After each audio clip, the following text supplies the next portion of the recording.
For the love of our 11th Imam Hassan al-Askari, Sallu ala Muhammad wa Ali Muhammad.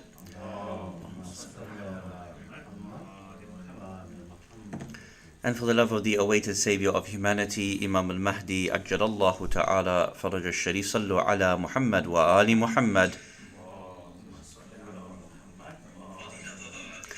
أعوذ بالله من الشيطان الرجيم بسم الله الرحمن الرحيم الحمد لله رب العالمين الحمد لله الذي كان موجودا قبل حدوث الأشياء ويبقى بعد فناء الأشياء تفرد بالأولية والقدم ووسم كل شيء ما عداه بالفناء والعدم كما قال عز شأنه كل شيء هالك إلا وجهه وكل نفس ذائقة الموت وقال كل من عليها فان ويبقى وجه ربك ذي الجلال والإكرام سبحان من لا يخفى عليه اختلاف النيات ولا يعزب عنه معاصي العباد في الخلوات سبحان الله الذي منه خلقة العباد وإليه المعاد فمن يعمل مثقال ذرة خيرا يراه ومن يعمل مثقال ذرة شرا يره نشهد أن لا إله إلا هو الملك الذي لا ينازع في ملكه ولا يضاد في حكمه يعذب من يشاء بما يشاء كيف يشاء ويرحم من يشاء بما يشاء كيف يشاء تعذيبه المسيئين عدل وعفو تفضل ونشهد أن محمدا سيد المرسلين وخير المبشرين والمنذرين صلى الله عليه وآله الهداة المهديين من ركب سفينتهم نجا واهتدى ومن تخلف عنها ضل فغرق وهوى إن الله وملائكته يصلون على النبي يا أيها الذين آمنوا صلوا عليه وسلموا تسليما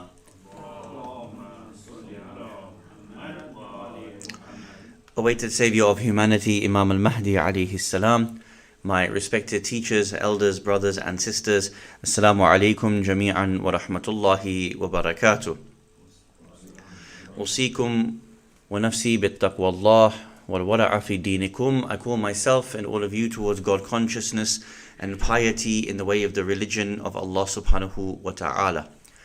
In the Holy Quran, in chapter number 20, Surah Taha, verses 83 to 84, Allah subhanahu wa ta'ala gives to us the story of Prophet Musa alayhi salam when he departs his own community for the purpose of receiving the Torah.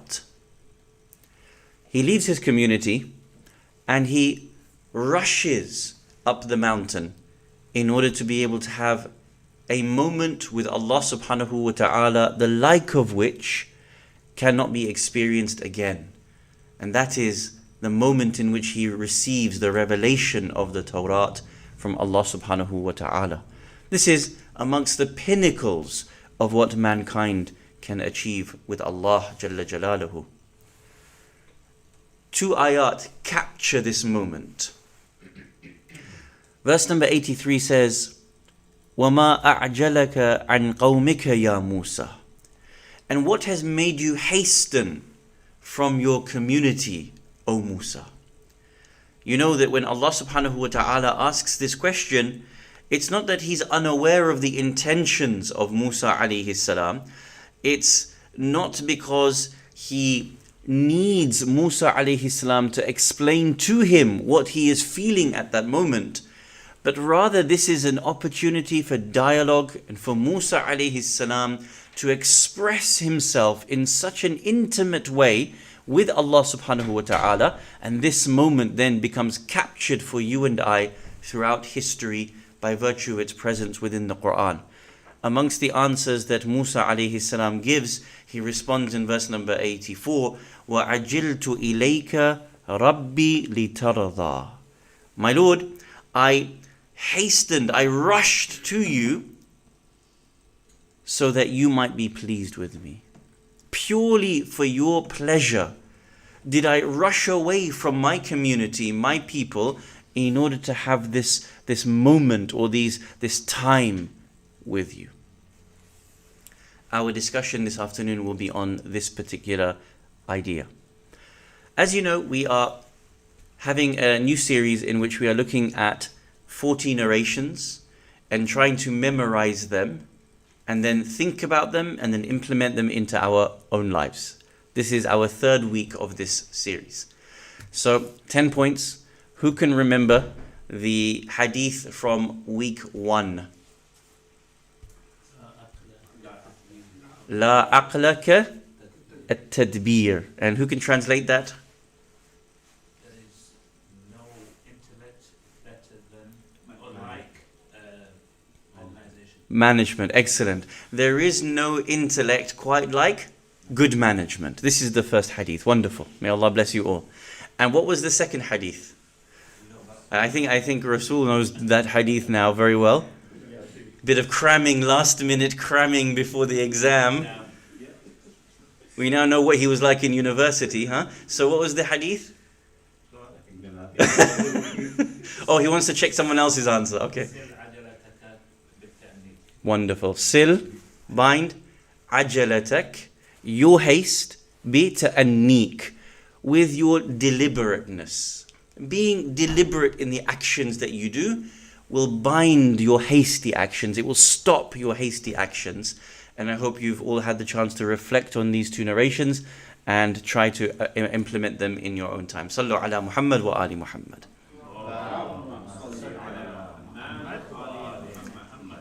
This hadith that we're going to focus on for this week, it is slowly getting a little bit harder for us non-Arabs, but it's okay.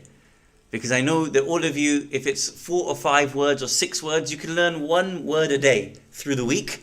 And by the time Monday comes and Thursday comes, you will have eventually learned all of the words, inshallah. But sometimes when we break the word down, you will see that we, even those who are non-Arab speakers, we use these words quite a lot. So it's easier for us to be able to memorize. So the hadith is as follows. If you want to take out your phones and your pads and make sure that you've got this written down, it's going to be as follows, inshallah.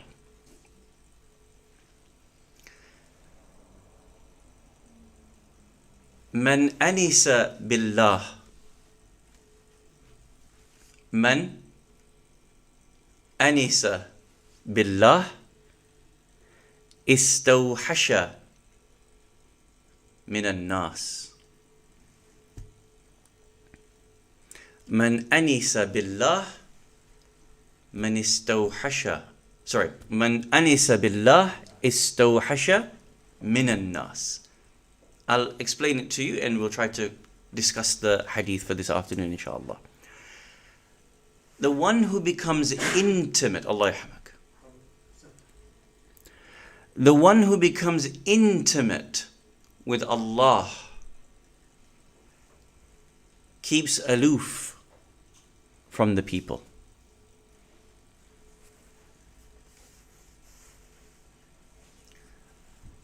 So let's just break down this hadith and it becomes easier for us. Man anisa billah. So whoever anisa billah.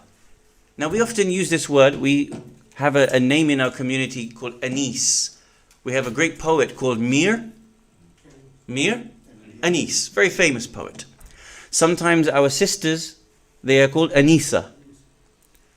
Very beautiful name. It means intimate. So, man anisa billah, whoever becomes intimate with Allah, the outcome of this will be what? Istawhasha min nas. He would become alone and keep away, aloof from the people. Now, what's the salah that you and I pray for someone who has died on the first night they are buried? Salatul Wahsha. So why is it called Wahsha? Because that person is alone in the grave for the first night. It is a lonely place for them. So it is Salatul Wahsha, the salah for that person who is alone and lonely in the grave on the first night, as it is a new house for them, a new location for them. Man anisa billah istawhasha minan nas. Whoever becomes intimate with Allah subhanahu wa ta'ala, he would keep aloof from the people. So let's have a discussion on this hadith and the way in which you and I might understand it, inshaAllah. As we gave that 2 verses of the Quran, Musa alayhi salam is being given Torah. This is a huge, momentous moment in his life. If this was an ego-driven moment, when Allah asks him, why have you hastened from your people? Musa alayhi salam might have said something that was self-serving. I want to be able to get revelation. I want the honor of getting revelation. He didn't say that. Rabbi litarda. So that you may be pleased. For your pleasure do I act. And I rush from my own people to have this moment of intimacy with you, this moment of experience with you alone. Now there are actually many interesting points here that we need to think about. The first thing is that we start with the Quran, Surah Al-Waqi'ah, chapter number 56 of the Quran, and Allah subhanahu wa ta'ala tells us that on the day of judgment, mankind is going to be divided into 3 groups. وَكُنْتُمْ أَزْوَاجًا ثَلَاثًا. Very early on in the surah, Surah Al-Waqi'ah, a surah that we recite very often. وَكُنْتُمْ أَزْوَاجًا ثَلَاثًا. On the day of judgment, all of mankind is essentially going to be in 3 groups. Amongst those 3 groups are فَأَصْحَابُ الْمَيْمَنَةِ مَا أَصْحَابُ الْمَيْمَنَةِ. There will be the people of the right hand. And of course, how happy are the people of the right hand going to be? May Allah make us from amongst them. وَأَصْحَابُ الْمَشْأَمَةِ مَا أَصْحَابُ الْمَشْأَمَةِ. And of course, there are going to be the group from the left hand. How unhappy will those people be from the left hand who have lost themselves on the day of judgment? May Allah protect us from being amongst that group. And who is the third group? As-sabiquna? As-sabiqun. The foremost of the foremost, which is the third group, the highest group that is going to be with Allah subhanahu wa ta'ala. May Allah make us from amongst the as-sabiqun as-sabiqun. Now of course you know that in the literal sense, who are the foremost of the foremost? Who were the first of the first that outran everybody else? You'll remember that hadith from Amir al-Mu'mineen Ali ibn Abi Talib salawatullah wa salamuhu alayhi. Imam alayhi salam says that there was a period of time where there was just 3 of us praying our salah by the Holy Kaaba. The Prophet was ahead, I was behind, and Lady Khadija salamullahi alayhim ajma'een was behind. For years it was just us praying. They are as-sabiqun in the truest sense. But of course there are still going to be others that can reach that lofty level. Now in his tafsir of these 3 ayat and these 3 groups, Ayatollah Sayyid Muhammad Taqi al-Mudarrisi, may Allah preserve him, states, Allah is telling us here that in Akhirah, we are going to find out the realities of ourselves. This is a place in which the tamyiz, the distinguishment of people is going to take place. All the hidden matters about our behaviors, about what laid in our hearts, all of that is going to come forth. None of it can be hidden, and the realities of all of us will come forth on the Day of Judgment. This is why we will be separated into these 3 groups.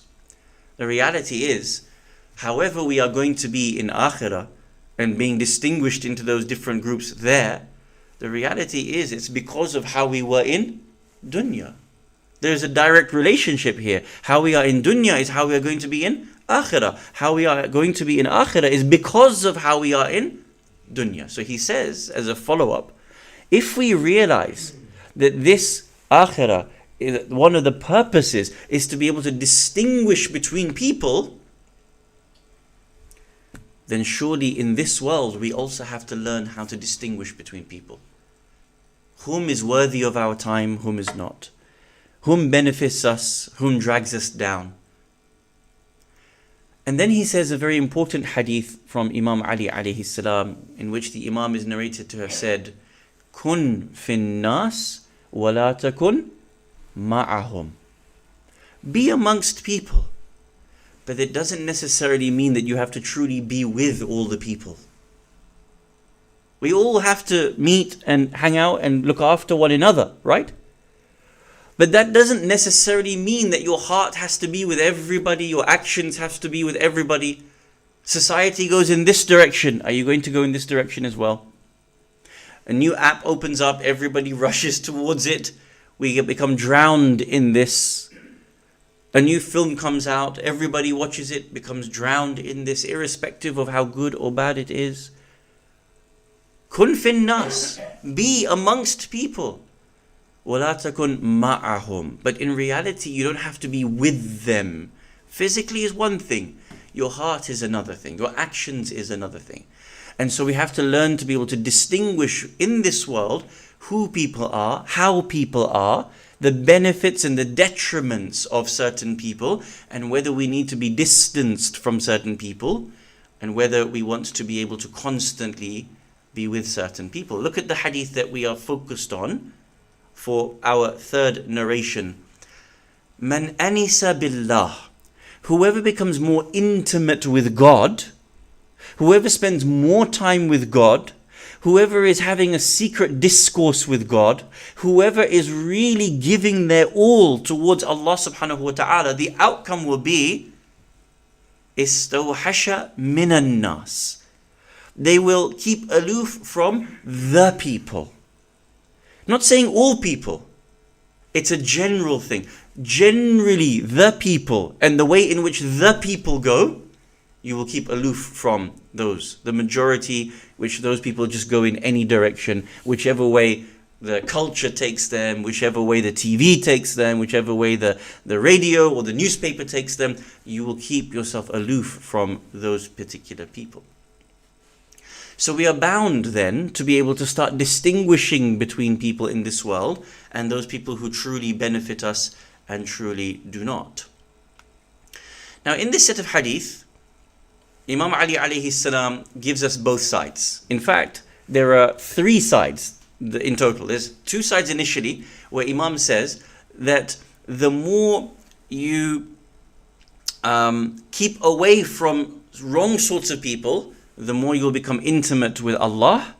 And the more you become intimate with Allah, the more you will keep away from certain types of people, or want to keep away from certain types of people. This is the first distinguishment. And then the second type of distinguishment is where Imam says you should become intimate with certain types of people. So let's go through these two sets of narrations. So our first central hadith that we are focused on memorizing, Man anisa billahi istawhasha minan nas. If you become intimate with Allah, you will become less proximate, you will become wary and alone from the people. Imam Ali alayhi salam is narrated to have said the exact opposite as well. Man istawhasha anin nas. Whoever keeps aloof from the people, anisa billahi subhanahu. He would become more intimate with Allah subhanahu wa ta'ala. So it works both way round. Now I just want to make a side note that there are some of us who are extroverts, your personality types, and there are some of us who are introverts. An extrovert is someone who gets their energy from being with people. They enjoy being with people. They'll talk forever till 6 a.m. with people. The introvert is the person who finds his energy alone. And if you place that person with too many people for too long, they will very quickly go back into themselves. They'll become tired very quickly of that. That's a personality type. Here Imam is telling us about the spirituality of this meaning. That when you learn to keep aloof from certain types of characteristics and people, because you will flee away from them, you will only find Allah subhanahu wa ta'ala to talk to. You will only find Allah subhanahu wa ta'ala can really give you the fullness of the intimacy. Listen to what you have to say like no other will take time to be able to listen to what is within your heart. So you have these two sides of the same coin. Then you also have the other side where Imam Ali alayhi salam tells us whom we should be intimate with. Whom should we be talking proximately with, spending our time with? There's a number of hadith I'll mention as an example. Imam Ali alayhi salam says the following: Al-unsu fi thalatha. Intimacy is with three people. Az-zawjati al-muwafiqah. A compatible wife or husband, of course. Wal-walad as-salih. A righteous child. Wal-akh al-muwafiq. And an agreeable friend. Brother, but it means friend in this sense. In any sense, your friend who is the agreeable, right type of person, you should have intimacy with those three sets of people.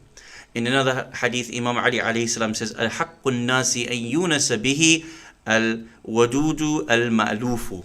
The most deserving of intimacy amongst the people is the close, proximate, loving friend that you have.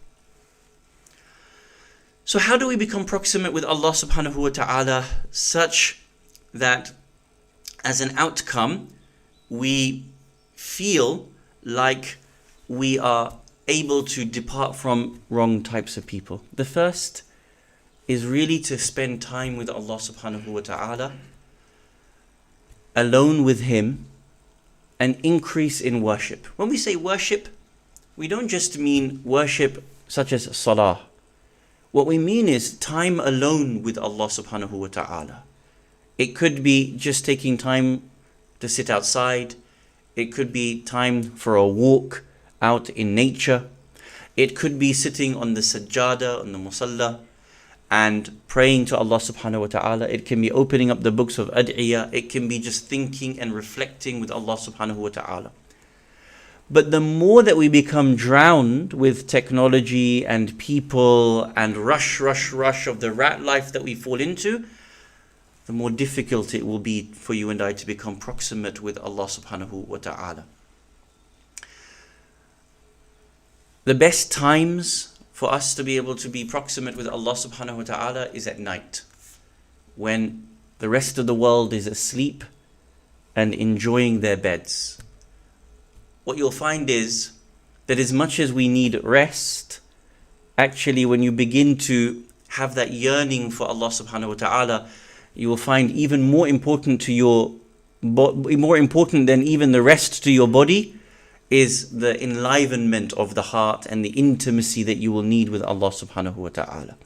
So if it is possible for anyone to take time out once a week for their salat al-layl, to take time out at night just to be able to spend time with Allah subhanahu wa ta'ala, to be able to talk with Him, to address Him, to discuss with Him, whatever you want, this will build up the intimacy with Allah subhanahu wa ta'ala. In Tuhf al-Uqul, in the book Tuhf al-Uqul, the narration comes to us where Allah Jalla Jalaluhu is very intimate with His prophets, and one in particular, Prophet Musa alayhi salam. There's a sequence of narrations where Allah and Musa alayhi salam speak intimately with one another, and just have a look at how Allah speaks with Musa alayhi salam about the issue of intimacy between themselves. O Musa, this is Hadith 17 from Tuhf al-Uqul. O Musa, use nice wording with them who abstain from committing sins. Remember, Imam Ali alayhi salam says, be intimate with certain types of people, but also keep aloof from certain types of people. In regards to those whom you should be intimate with, O Moses, use beautiful words with those who abstain from committing sins. Sit with them at times. Betake them as your brothers in absence. Those people that you become intimate with, treat them like brothers in absence. You haven't spoken to your brother, your sister for a while. You long to catch up with them. This is how you treat them. And treat them seriously so that they will treat you seriously. Phenomenal advice Allah subhanahu wa ta'ala tells a prophet of Allah subhanahu wa ta'ala. This is how you treat those people you are supposed to be intimate with. On the other side, what about those situations where that you are supposed to keep aloof from? O Moses, satisfy yourself with a little from the world and desert most of it. For it is not yours, and you are not its. I think that is brilliant. That statement is just so profound. Some people give themselves to the world. Their entire day, their entire life is just for the sake of this world. And at the end of it, believe me, the world will forget them and pass, it will continue without them. Every single human being has passed away. The world will continue. The family will continue without you. The friends will continue without you. Technology will advance without you. Nothing will stop. Allah subhanahu wa ta'ala says, desert the world, meaning the low parts of the world, the dunya. It is not yours, nor are you its. What is your concern with the abode of the unjust ones? What is it? What do you want to do with this? For the good doers only, the best abode is to come. Allah subhanahu wa ta'ala tells us. So here, what you and I can think about for this week is how we gain intimacy with Allah subhanahu wa ta'ala. When we are intimate with our partners, when we are intimate with our friends, look at the softness that comes to our heart. Look at the dedication that comes from ourselves. Look at the amount of time we will spend in that relationship. And then I get an opportunity to compare it with my intimacy with Allah subhanahu wa ta'ala. How quickly I try to finish my salah. How I don't open the dua and don't recite dua.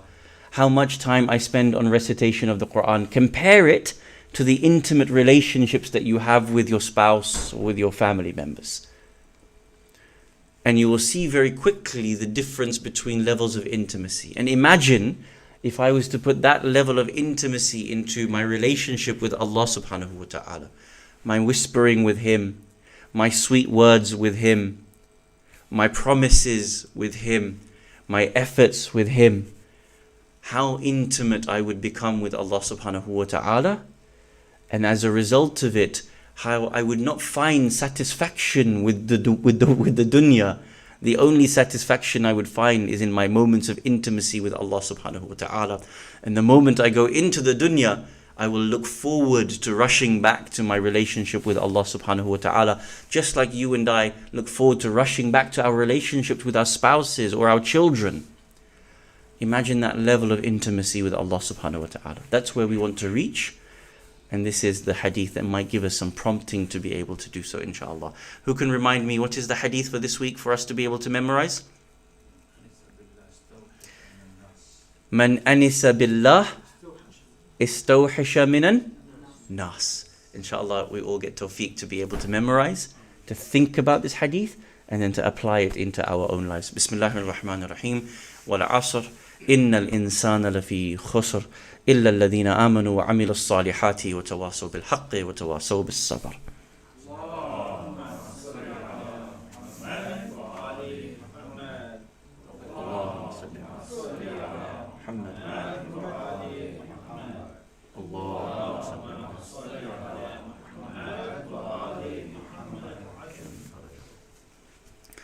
أعوذ بالله من الشيطان الرجيم. بسم الله الرحمن الرحيم. الحمد لله رب العالمين والصلاة والسلام على أشرف الأنبياء والمرسلين وعلى أهل بيته الطيبين الطاهرين المعصومين أما بعد. Awaited Savior of humanity, Imam al-Mahdi alayhi salam, my respected teachers, elders, brothers and sisters, Assalamu alaikum jami'an wa rahmatullahi wa barakatuh. أوصيكم ونفسي بالتقوى الله والورع في دينكم. I call myself and all of you towards God consciousness and piety in the way of the religion of Allah subhanahu wa ta'ala. For tomorrow, we will complete the formal period of mourning of Aba Abdullah al-Hussein salawatullah wa salamuhu alayh. It is an opportunity for you and I to take stock. We have had more than 2 months of daily remembrance of Imam al-Hussein alayhi salam and his mission and his goal, which was Islah fi ummati, to be able to have reform in the ummah of my grandfather Rasulullah Muhammad sallallahu alayhi wa alihi wasallam. It is an opportunity. It is a brilliant opportunity for us to be able to reflect on ourselves, to see whether we have reformed in any way, shape or form. Individually, collectively. What has changed? What has moved forward? I was listening to a dars of His Eminence Grand Ayatollah Sayyid Kamal al-Haydari, may Allah preserve him. And he said something so phenomenal about some of these finer points. And he said, when you look at these ayat of Quran, you will see that often Allah tells you to do something so that you achieve something out of it. Right? For example, Inna salata tanha anil fahsha'i wal munkar. That salah is supposed to keep us away from fahsha and munkar. So we can measure whether our salah has become successful as to whether it actually keeps us away from these evil acts. كُتِبَ عَلَيْكُمُ الصِّيَامُ كَمَا كُتِبَ عَلَى الَّذِينَ مِنْ قَبْلِكُمْ لَعَلَّكُمْ تَتَّقُونَ. Fasting has been prescribed upon you so that you may achieve God consciousness. I can measure whether my fast has been successful or not. As the Prophet ﷺ said, many people are going to fast, all they will gain out of it is hunger and fatigue. So we can measure. He asks, and he says, when you see some of the practices that we do throughout these months, Muharram and Safar, we can measure whether they have been successful for us, whether or not they have actually reformed us individually or collectively. Another example he gives, he says the same thing about Mahdawiyyat. He says, all of this time, it's a very dangerous statement, but it's very insightful. 1400 years we've been waiting for, or 1200 years we've been waiting for our Imam Ma'soom, Salamullahi alayhi, to come. May Allah hasten his reappearance.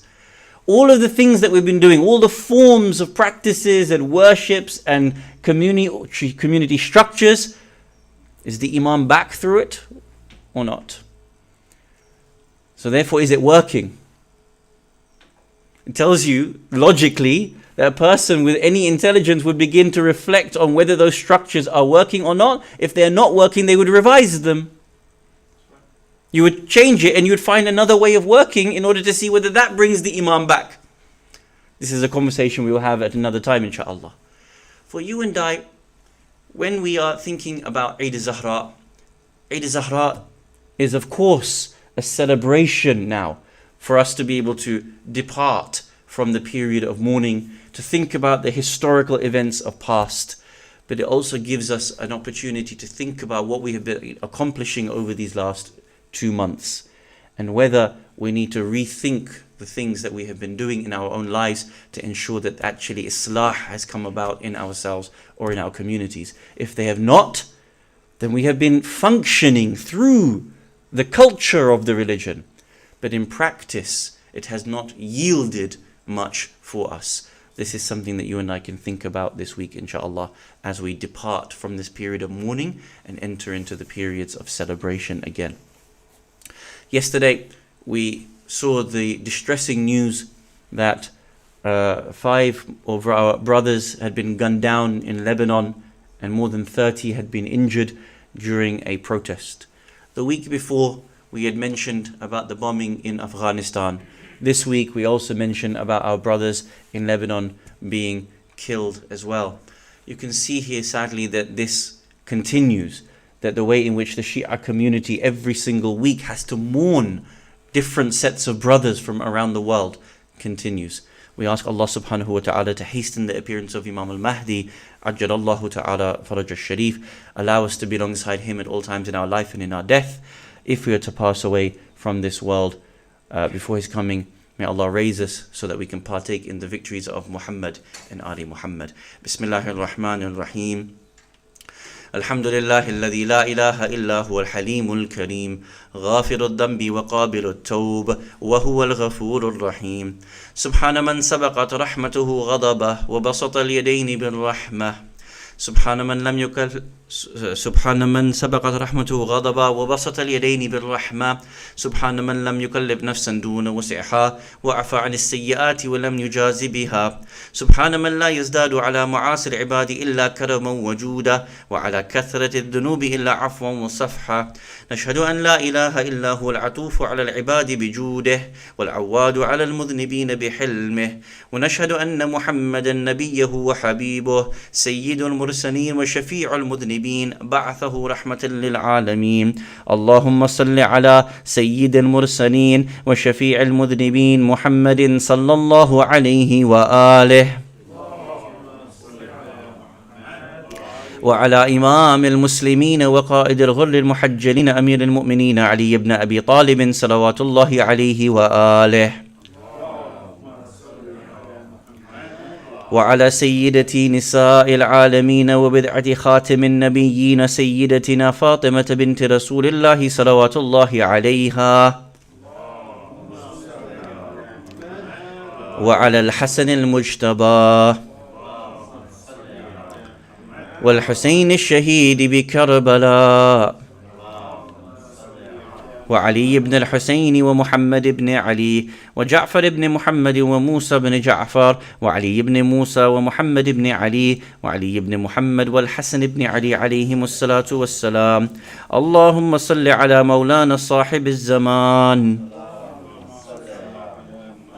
ماحي آثار البدع والطغيان، هادم بنية الشرك والنفاق، حاسد فروع البغي والشقاق، صلوات الله وسلامه عليه وعلى آبائه الكرام ما اتصل الليالي والأيام. اللهم عجل فرجه وسهل مخرجه، واكحل ناظرنا بنظرة منا إليه، واجعلنا من المستشهدين بين يديه. اللهم اجعلنا ممن يذكر فتنفعه الذكرى. إن الله يأمر بالعدل والإحسان وإيتاء ذي القربى وينهى عن الفحشاء والمنكر والبغي، يعظكم لعلكم تذكرون. اللهم صل على محمد وآله